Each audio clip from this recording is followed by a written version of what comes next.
मेरे खुदाओं के खुदा प्रभु जी, हम प्रार्थना करते हैं प्रभु तेरे आज के वचन के लिए। जो वचन हो प्रभु जी तेरी पवित्र आत्मा की ओर से हो प्रभु ईश्वर हमारे जीवन में काम करे। प्रभु ये वचन 100 गुना फल लेकर आए। हर अंधकार की ताकत जो इस वचन को चलाने की कोशिश करती है, तेरी पवित्र आत्मा की याद के द्वारा जले और नाश हो जाए, और ये वचन हमारी जिंदगी में काम करे और 100 गुना फल लेकर आए। हम मांगते हैं खुदा यीशु के नाम से, आमीन। Hallelujah, hallelujah. आइए परमेश्वर के वचन से निकालेंगे मरकुस की किताब, मरकुस की किताब और उसका 5 अध्याय, उनकी 27, 28 और 29 को हम पढ़ेंगे। मरकुस की किताब उसकी 27, 28 और 29।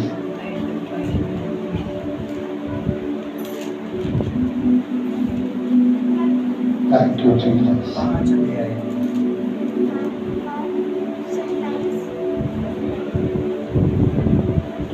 धन्यवाद। Thank you Jesus, thank you Jesus, hallelujah, thank you Jesus, thank you Jesus. धन्यवाद प्रभु मेरे महान।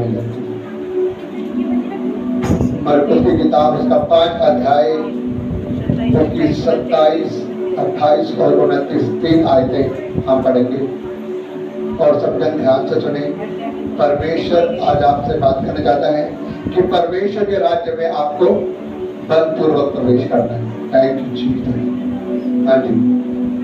मैं यीशु की चर्चा सुनकर भीड़ में उसके पीछे से आई और उसके वस्त्र को छू लिया, क्योंकि वे कहती थी यदि मैं उसके वस्त्र ही को छू लूंगी तो चंगी हो जाऊंगी। और तुरंत उसका लहू बहना बंद हो गया और उसने अपने देह में जान लिया कि मैं उस बीमारी से अच्छी हो गई। Hallelujah, hallelujah. प्रभु यीशु मसीह का वचन कह रहा है कि वो क्या कर रही थी, वो वह यीशु की चर्चा सुनकर बड़ी भीड़ से उसके पीछे आते आई और उसके वस्त्र को छू लिया। आपको पता है ये कौन सी स्त्री है जिसने प्रभु यीशु मसीह को छू लिया पीछे से आकर? ये वह स्त्री है जिसको 12 वर्ष से लहू बहने का रोग था।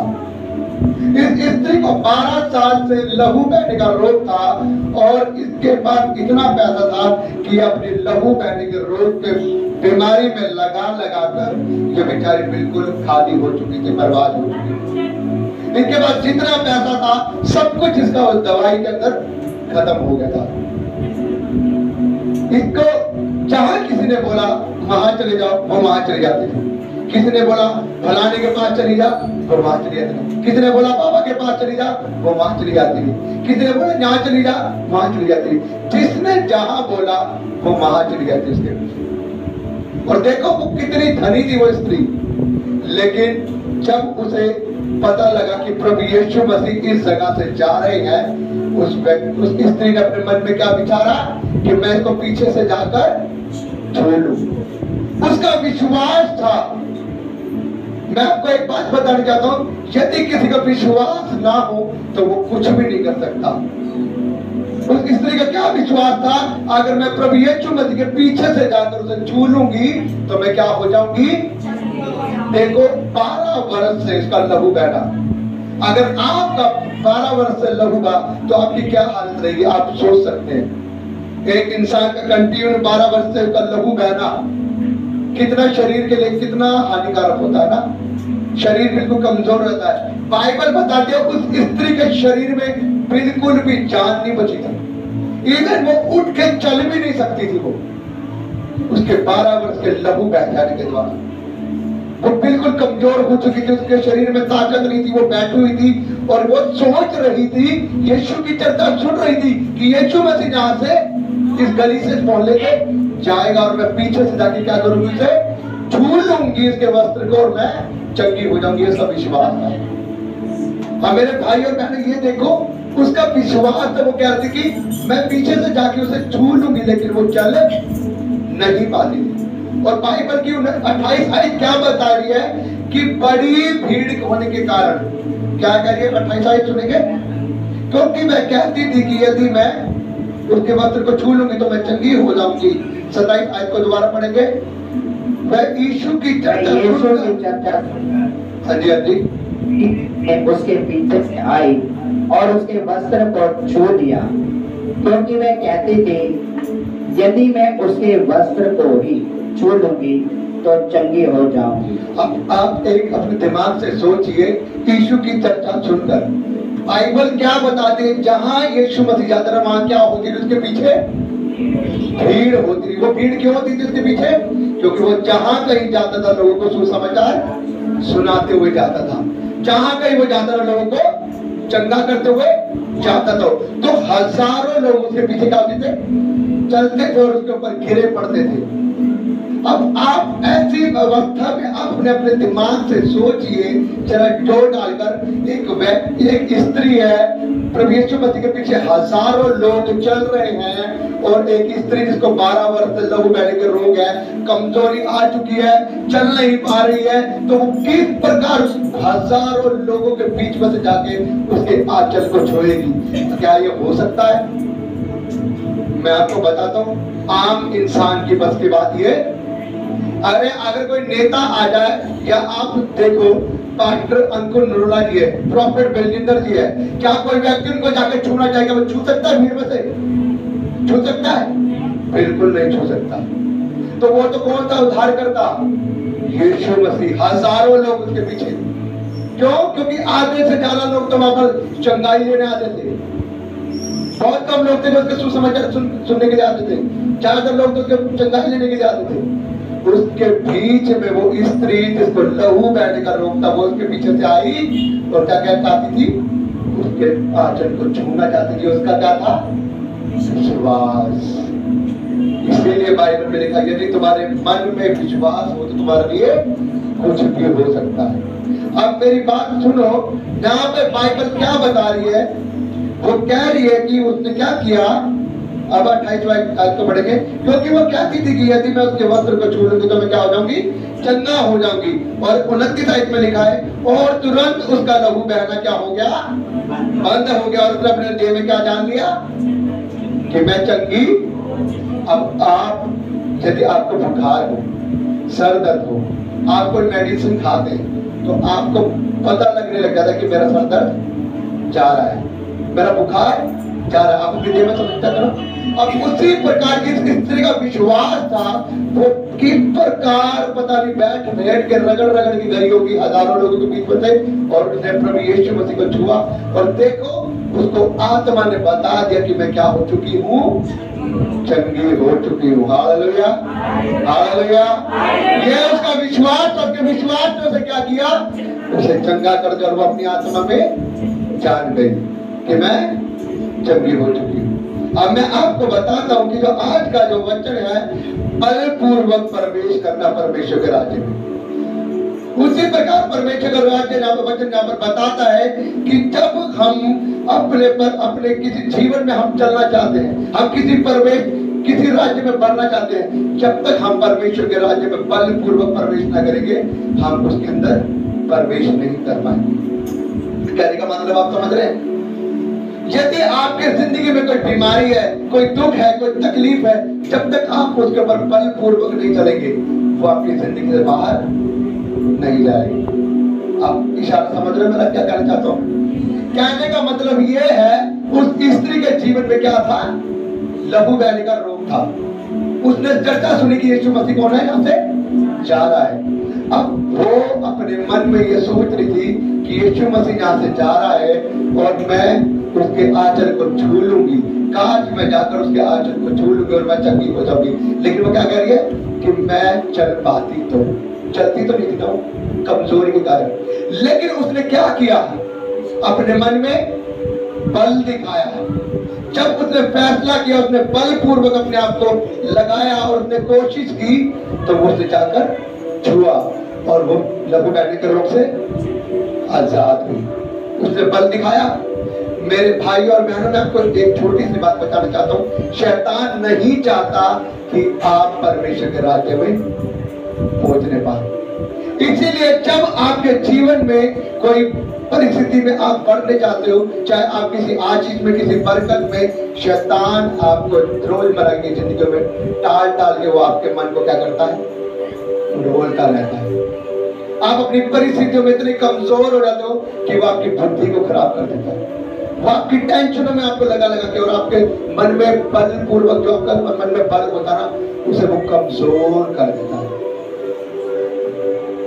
आप ध्यान से देखिए, जब आप प्रार्थना में बैठते हैं तो आपको कितनी चीजें हैं जो आपको परिस्थिति में डालती होंगी। कभी आपको नींद आ जाती है, कभी आपको कोई काम पड़ जाता है, कभी कोई काम पड़ जाता है। लेकिन जब आप फैसला कर लेते हो कि मैंने परमेश्वर के राज्य में बलपूर्वक प्रवेश करना है, और आप बलपूर्वक बैठ जाते हो एक बार घुटने टिकाकर और प्रार्थना करके, और जब आप मन बना लेते हो कि अब मैं प्रार्थना करके रुक जो मर्जी हो जाए, तो आप क्या करते हो, परमेश्वर के राज्य में बलपूर्वक जाते हो। और फिर जो परमेश्वर ने आपको आशीष देनी होती है वो आपको आशीष देता है। Hallelujah, hallelujah. आप समझ रहे हो मेरी बात में क्या कहना चाहता हूँ? कहने का मतलब कि जब तक आप अपना तप नहीं दिखाओगे, चाहे वो आपका कर्जा हो, चाहे आपकी बीमारी हो, चाहे कुछ भी चीज हो, जब तक आप उसके ऊपर विजय नहीं पा सकते। दुष्ट आत्मा एक बंदे के ऊपर प्रार्थना करो, निकल जाती है, लेकिन आपकी प्रार्थना ना होने की वजह से, आपका परमेश्वर के साथ मेल मिलाप ना होने की वजह से वो आपके ऊपर दोबारा आ जाती है। इसीलिए मैंने कहा है कि मैं उस व्यक्ति को मैं छुटकारा नहीं मानता कि एक व्यक्ति के ऊपर हाथ रख दूं और वो गिर जाए और वो गवाही दे कि मैं दुष्ट आत्मा हो जाऊं। अरे दुष्ट आत्मा तो निकलेगी, फिर आ जाएगी, लेकिन आपका मेल मिलाप जब परमेश्वर से अच्छा होगा ना, मजाल नहीं, शैतान आपको छू जाए। Hallelujah, hallelujah. जब एक व्यक्ति का मेल मिलाप परमेश्वर से अच्छा होगा ना, तो मजाल नहीं कि शैतान आपके बीच में डंगी मारे। लेकिन जब आपका परमेश्वर से साथ दूर होगा, तो शैतान आपको धीरे धीरे करते करते करते आपके जीवन में ऐसी परिस्थिति लेगा कि आप परमेश्वर से दूर हो जाओगे। आप समझ रहे हो मेरी बात में क्या कहना चाहता हूँ? इसी प्रकार परमेश्वर एक वचन में एक व्यक्ति ने और अपना बल दिखाया। आप जानते हो किसने? जकरिया ने। कौन था वो चुंगी लेने वालों का सरदार था? जानते आप जकरिया के बारे में? वो एक टैक्स कलेक्टर था, एक जगह का राजा, सरदार था, वो चुंगी लेने वालों का, और वो नाटा था। उसको पता लगा कि यीशु मसीह आज हमारे गली में से जा रहे हैं, उसको ये पता लगा। अब उसने क्या किया, यीशु मसीह भीड़ के साथ आ रहा था, उसने सुना कि यीशु मसीह आ रहा है, लेकिन देखो उसके मन में चाह आई, किसकी?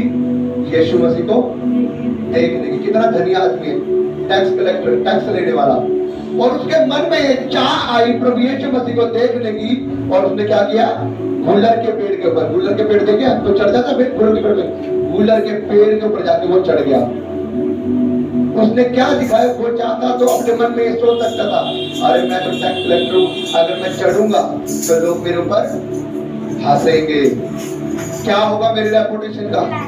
मैं कौन हूं? राजा हूं। क्या होगा मेरी रेपुटेशन का? लोग मेरे ऊपर हंसेंगे कि ये देखो राजा कहां चढ़ गया। लोग मेरे ऊपर बातें बनाएंगे, ये तो एक मनुष्य को देखने के लिए चढ़ गया है। लोग मेरे ऊपर हंस भी सकते हैं, मेरा ठट्ठा उड़ा सकते हैं, लेकिन उसने क्या कहा, मैंने किसको देखना है? यीशु को देखना है। उसने क्या किया? बलपूर्वक क्या किया? अपने आप को क्या दिखाया? बलपूर्वक दिखाया।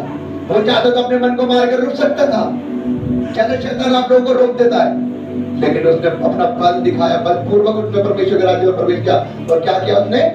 पेड़ के ऊपर चढ़ गया, और देखो हजारों लोगों की भीड़ खड़ी हुई थी। प्रभु यीशु मसीह ने क्या किया?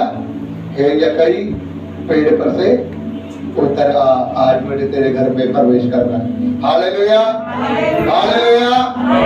अब ये देखो, परमेश्वर को उसने देखने की क्या करी? चाह करी। और परमेश्वर ने क्या कहा? हे यकई, पेड़ पर सर उतर आ, आज मुझे तेरे घर में प्रवेश करना और तेरे साथ में भोजन करना है। और मैं आपको बताता हूँ उसके बाद क्या हुआ। प्रभु यीशु मसीह जब उसके घर में गया ना, उसकी लाइफ बदल गई। वो कहता है, परमेश्वर मैंने जिसका देना है मैं उसे अपनी आधी संपत्ति देता हूं। और जिसका मैंने कुछ धोखे से ले लिया है उनको मैं 4 गुना वापिस देता हूँ। और प्रभु यीशु मसीह ने क्या कहा, आज इस घर में उद्धार आया है। Hallelujah, hallelujah. तो जब आप परमेश्वर को देखने की चाह रखेंगे, जब आप बलपूर्वक परमेश्वर में फैसला लेंगे, तो परमेश्वर क्या करेंगे, आपको ऊंचा करेंगे। आंटी ने क्या किया, आंटी ने अपने जीवन में क्या किया, अरे बलपूर्वक फैसला लिया कि नहीं लिया, बलपूर्वक फैसला लिया। जो मर्जी हो जाए, चाहे भले मुझे घर से निकाल दो, मैं तो परमेश्वर के पीछे। उसने क्या फैसला लिया आंटी जी ने, बलपूर्वक फैसला लिया। परमेश्वर ने क्या किया, रास्ते से हटा के उनके लोगों को अलग घर में भेज दिया और बिल्कुल रास्ते खुल गए, है ना। उसी प्रकार एक और व्यक्ति के बारे में मैं आपको बता दूं बाइबल से, अंधा बैलतिमाई, जानते हो आप उसके बारे में। उसे जब पता लगा कि प्रभु यीशु मसीह जा रहे हैं, अंधा था, उसके कानों में खबर पहुंची कि यीशु मसीह जा रहे हैं, और उसको पता था कि यीशु मसीह मेरी आंखों को क्या कर सकते हैं, चंगा कर सकते हैं। उसने पीछे से चिल्लाना शुरू कर दिया, हे दाऊद की संतान, हे प्रभु यीशु मसीह मुझ पर दया कर, मुझ पर दया कर। लोगों ने कहा, अरे जो शोर मचा रहा है, जो गुरु को दुख दे रहा है। लोग, उसको पता था कि अगर आज मैं दब गया तो मेरी जिंदगी में हमेशा अंधेरा रह जाएगा। वो चुप नहीं हुआ, वो और तेज की चिल्लाने लगा, हे मेरे दाऊद की संतान, हे मेरे राजा के राजा, मेरे प्रभु यीशु मसीह मुझ पर दया करो। और उसी समय क्या हुआ, प्रभु यीशु मसीह पलटे और उसे बोला, इसे मेरे पास ले आओ। Hallelujah, hallelujah. अब आप मुझे बताओ, क्या वो दब जाता तो उसके जीवन का वो अंधेरा दूर होता। प्रभु यीशु मसीह ने उसे अपने पास बुलाया, उसने पूछा, तू क्या चाहता है। प्रभु यीशु मसीह ने बोला, प्रभु मैं देखना चाहता हूँ। हालेलुया। प्रभु यीशु मसीह ने बोला, जा, तेरे विश्वास ने तुझे चंगा किया। वो से जड़े देख गया। Hallelujah, hallelujah. इसलिए मैं आपको बता रहा हूँ मेरे भाइयों बहनों, ये प्रभु यीशु मसीह ने मुझे मैसेज दिया। खुदा के दास अपॉस्टल अंकुल नूरुल्लाह जी ने भी एक मैसेज दे रखा है, लेकिन मैं उनकी कॉपी नहीं कर रहा, क्योंकि मैंने सोचा था कि मैं उस मैसेज को दूंगा, लेकिन जब हम कुछ सोचते हैं ना, परमेश्वर हमें उससे परे देता है कि खुदा ने मुझे अपना रेवलेशन दिया, क्योंकि वो ये नहीं कहता कि किसी कॉपी कर। अब एक जगह और मैं आपको एक बाइबल से एक उदाहरण देता हूं। जो कुएं के किनारे स्त्री थी, क्या नाम था उसका, सामरी स्त्री, सामरी स्त्री। तो प्रभु यीशु मसीह के वो कुएं में पानी भरने आई थी, और प्रभु यीशु मसीह से क्या कहता, तू मुझे जीवन का जल, जीवन, तू मुझे जल पिला। और वो प्रभु यीशु मसीह से कह रही कि मैं तो एक सामरी स्त्री हूं, तू मुझसे जल क्यों मांग रहा है। प्रभु यीशु मसीह ने कहा, यदि तू जानती कि मैं कौन हूं, तो फिर तू मुझसे कभी जीवन का जल ना मांगती। उसने कहा कि हे प्रभु, यदि तेरे पास, यदि तुम मुझे जानती कि मैं कौन हूं, तो तुम मुझसे जीवन का जल मांगती। उसने कहा, तेरे पास कोई बर्तन तो है नहीं कि तुम मुझे कहां से जीवन का जल देगा। उसने कहा, मेरे पास ऐसा जल है जो कभी खत्म होने का नहीं। अगर तू उस जल में से पिएगी तो वो कभी खत्म नहीं होगा, वो तेरी जिंदगी में हमेशा उमड़ता रहेगा। उसने कहा कि हे प्रभु, ऐसा जल मुझे दे। उसने कहा, जा अपने पति को बुलाकर ले आ। और उसने कहा कि मैं बिना पति की हूँ। प्रभु यीशु मसीह ने कहा, मैं बिना पति की हूँ। और प्रभु यीशु मसीह ने कहा, तू ठीक कहती है, तू बिना पति की है, क्योंकि तू पहले क्या कर चुकी है, 5 पति कर चुकी है, और जिसके साथ तू अब भी रह रही है वो भी तेरा पति नहीं। जब प्रभु यीशु मसीह ने उससे इतनी बात कही, तो वो क्या हुआ, वो कह रही, कहीं तू वो उद्धार करता मसीह तो नहीं जिसके बारे में बाइबल में लिखे हुआ। वो उसी वेले वहां पर रुकी नहीं, वो उसी वेले अपने दिल को वहां पर रोक ना सकी। वो गई अपने गांव में, और बलपूर्वक क्या कर उसने लोगों को क्या किया, बता दिया कि देखो एक मनुष्य कुएं पे बैठा हुआ जिसने मेरे बारे में सब कुछ बता दिया, कहीं वही मसीह तो नहीं। Hallelujah, hallelujah. और वो पूरे गांव में इकट्ठे करके ले आई और प्रभु यीशु मसीह ने सबको सुसमाचार सुनाया और बहुत लोगों को अपने जीवन में काम हुआ और लोग कहने लगे अब हम तेरे कहने से विश्वास नहीं करते क्योंकि हमने खुद देख लिया उद्धार को, हमने खुद इसके वचन को सुन लिया है और हम विश्वास करते हैं कि यही उद्धार करता मसीह है। Hallelujah, hallelujah. मैं कह रहा हूं मेरे भाई और मेरे बहनों, वो ईश्वर के पिता परमेश्वर राजाओं के राजा सच्चा परमेश्वर है। उसके राज्य में अगर आपको प्रवेश करना है तो आपको बलपूर्वक करना पड़ेगा। हालेलुया। आपने अपनी हर उस परिस्थिति को बाद में देखना पड़ेगा, लेकिन आपको पहले परमेश्वर में आपको स्टैंड लेना पड़ेगा। जब तक आप परमेश्वर में स्टैंड नहीं लेंगे, जब तक आपका वो काम नहीं बनेगा। जब आप परमेश्वर को प्रथम स्थान देंगे, जब आप अपनी नेगेटिव सोच को हटाकर परमेश्वर की ओर बढ़ेंगे, परमेश्वर खुद आपके उस काम को करके आपके नाम को विजय दिलाएगा। Hallelujah, hallelujah. प्रभु यीशु मसीह आपसे प्रेम करता है। वो आपकी हर परिस्थिति को जानता है। वो जानता है आपका क्या कागज का काम है, वो जानता है आपकी क्या परिस्थिति है, वो जानता है उस बैंक की क्या परिस्थिति है, वो जानता है उस बैंक की क्या परिस्थिति है, और वो सबकी परिस्थिति जानता है। उसको कुछ बताने की जरूरत है क्या? लेकिन वो देखता है कि हमारा मन कैसा है। उस बहन ने क्या किया? उस बहन ने परमेश्वर में स्टैंड लिया। उसने पहले फैसला किया कि मैं तो चाहे मुझे छोड़ दो, चाहे मुझे घर से निकाल दो, मैं तो परमेश्वर के साथ होकर क्या करूंगी? चलूंगी। और परमेश्वर ने क्या किया? जितने भी उसके रास्ते में रोड़ा बन रहे थे, उसके मसीह के पास आने में, परमेश्वर के भवन में आने के लिए जितने भी उसके रास्ते में रुकावटें लगा रहे थे, उन सबको परमेश्वर क्या कर दिया? साइड में कर दिया। कितना महान है हमारा परमेश्वर। जब आप भी ऐसे दिखाओगे ना अपने विश्वास को, तो मैं कह रहा हूं आप ये ना सोचिए कि आपकी नौकरी हट जाएगी। अरे नौकरी हट जाएगी, नौकरी देने वाला भी वही है और उससे बेस्ट नौकरी देने वाला भी वही है। हालेलुया। वो आपकी सैलरी को बढ़ाने वाला है, वो आपकी पोस्ट को बढ़ाने वाला है, वो आपके हर उस काम को बढ़ाने वाला है, वो आपके लिए नए नए काम खोलने वाला है। हालेलुया। आप आंटी से पूछो, आंटी आपकी बेटी की शादी हो रही थी क्या? पहले आपकी बेटी की शादी हो रही थी? जिसकी आपने शादी करी है, हाँ, वो रुकी पड़ी थी ना? आपने खुदा के दास से प्रार्थना कराई, क्या हुआ उसके बाद? हालेलुया। ये कह रहे हैं कि जब इनकी बेटी की शादी हो रही थी, इनके पास इतने पैसे भी नहीं थे, लेकिन इनको पता नहीं कि परमेश्वर ने सब कुछ कैसे कर दिया। हालेलुया। किसके ऊपर नजर टिकाई इन्होंने? परमेश्वर के ऊपर नजर टिकाई। परमेश्वर ने हर चीज की कमी घटी को पूरा कर दिया और इनकी बेटी की शादी एकदम ऐसे हुई कि जैसे किसी चीज की घटी ना हो, क्योंकि परमेश्वर करने वाला है।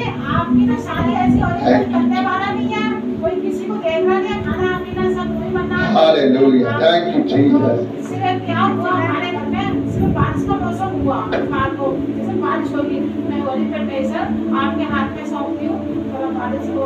तो शाम को भी ऐसी मौसम बना 10 बजे, मेरी बहन कह रही थी कि बारिश में कोई नहीं, फिर भी मैंने आपके हाथ में सौंपे सब कुछ, फिर मैं संभाल के रखा सब कुछ, और खाने पीने में कोई कमी नहीं, ऐसे लगने लगा। Hallelujah, thank you Jesus. वो परमेश्वर के ऊपर नजर लगाओगे तो आपको कभी शर्मिंदा नहीं होने देगा। हालेलुया। वो परमेश्वर महान सामर्थी खुदा है। मुझे पता है क्योंकि ये मेरे ब्रदर से प्रेयर करवाते थे समय। मेरा ब्रदर है जो पंजाब में रहता है, वो एक पास्टर है और ये उनसे प्रेयर करवाती थी। और जिस दिन उसने इनके लिए प्रेयर की थी उनके बेटी के लिए, उसके एक हफ्ते बाद उनकी मैरिज हो गई थी। नहीं तो उससे पहले उनकी मैरिज नहीं हो पा रही थी। ये कह रहे थे लड़के वाले देखने आते लेकिन बात बिगड़ जाती थी। लेकिन परमेश्वर कौन है? अरे वो हर उस काम को करने की ताकत रखता है जिसको डॉक्टर क्या बोलते हैं? असंभव, असंभव, असंभव। मैं आपको बताना चाहता हूँ, कल एक अंकल मेरे पास फोन आया, मैं उस अंकल को नहीं जानता। वो कह रहे हैं कि मेरे पेट के अंदर सिर्फ गैस भरती थी और गैस भरती थी और उनको पता नहीं था कि उनके पेट में कैंसर हो चुका है। बहुत से डॉक्टरों ने उनकी रिपोर्ट करी, कभी कुछ दिखाई दे रहा था, कभी कुछ नहीं दिखाई दे रहा था। कोई रिपोर्ट कराते रहे कुछ दिखाई देता था, दूसरी रिपोर्ट कराते कुछ नहीं दिखाई देता था। जब उन्होंने मुझसे प्रार्थना कराई, उन्होंने मुझे बताया कि पास्टर जी ऐसे कुछ दिक्कत हो रही है, पेट में प्रॉब्लम हो रही है, मैंने उनके लिए प्रार्थना करी खाली एक बार ही, और पता लगा कि उनके पेट में कुछ कैंसर टाइप का कुछ है, और वो कह रहे थे कि डॉक्टर कह रहे थे कुछ भी हो सकता है, कुछ भी हो सकता है, क्योंकि ये कैंसर बहुत ज्यादा बढ़ चुका है। 5 घंटे का ऑपरेशन था, और कल सुबह 8 बजे उनका ऑपरेशन चालू हुआ। जब मैंने प्रार्थना करी, मेरे को दोपहर को 2 बजे फोन आया कि पास्टर जी आपका धन्यवाद, परमेश्वर का धन्यवाद, मेरे पापा बिल्कुल ठीक है और उनका ऑपरेशन बिल्कुल सही सलामत हो चुका है। बिल्कुल चंगा कर दिया है, परमेश्वर को सारी महिमा मिले। Hallelujah, hallelujah. क्या मैं कुछ कर सकता हूँ? मैं कुछ नहीं कर सकता, लेकिन वो परमेश्वर सब कुछ करने की ताकत रखता है। मुझ में कोई ताकत नहीं है, मैं तो आपकी तरह, सेम आपकी तरह हूँ, लेकिन जो मेरे साथ में खड़ा हुआ मेरा परमेश्वर है, वो मेरी प्रार्थना को सुनकर उत्तर देता है। Hallelujah, hallelujah. परमेश्वर के वचन के पढ़े और सुने जाने पर आशीष हो आप सबको जय मसीह की। मैं बस आपको यही बताना चाहता हूँ कि कभी भी आपके जीवन में कोई बात आए तो आपने स्टैंड लेना है परमेश्वर, आपने प्रथम स्थान परमेश्वर को देना है। जिस प्रकार से आंटी ने दिया, अगर आप परमेश्वर में स्टैंड लोगे तो परमेश्वर आपको ऊंचा करेगा। आप ये ना सोचे मेरी नौकरी छूट जाएगी, आप ये ना सोचे कि मेरे घर में क्या होगा, आप ये ना सोचे कि क्या मेरे रिश्तेदार कहेंगे। अगर आप, मेरी एक बात मैं आपको बताना चाहता हूँ, अरे रिश्तेदार को खुश करोगे, परमेश्वर को नाराज कर दोगे। मैं आपको बताना चाहता हूँ, कल को आप मरोगे, बीमार होगे, कोई आपका रिश्तेदार आपको पूछने आएगा? कोई आपके ऊपर पैसा लगाने नहीं आएगा, कोई कुछ नहीं करने आएगा। उस समय में कौन आपके साथ में जना खड़ा होगा? कौन खड़ा होगा? परमेश्वर। अरे तो क्यों उन रिश्तेदारों के लिए जो आपके पीछे नहीं आएंगे, आप उन रिश्तेदारों के लिए प्रभु यीशु मसीह को नाराज कर रहे हो? आप प्रभु यीशु मसीह को उठा के पीछे में कर देते हो और अपने रिश्तेदारों को आगे, जबकि आप बीमार होंगे वो रिश्तेदार आपके काम, उस समय भी यीशु मसीह ने आपके काम आना है। तो आप पहले ही उस प्रभु यीशु मसीह को क्यों नहीं अपने पास बुला लेते, ताकि वो आपके रिश्तेदारों को क्या करे, आपसे और ज्यादा मेल मिलाप करा दे। Hallelujah, hallelujah. यदि आप प्रभु यीशु मसीह को खुश रखोगे तो वो आपसे हर एक व्यक्ति को खुश रखेगा। हालेलुया। आप मेरी बात समझ के मैं आपको क्या समझाना चाहता हूँ आज वचन के द्वारा? आपने परमेश्वर में स्टैंड लेना है और परमेश्वर के राज्य में बलपूर्वक प्रवेश करना है। परमेश्वर के वचन के पढ़े जाने आज पर आशीष हो। आमीन।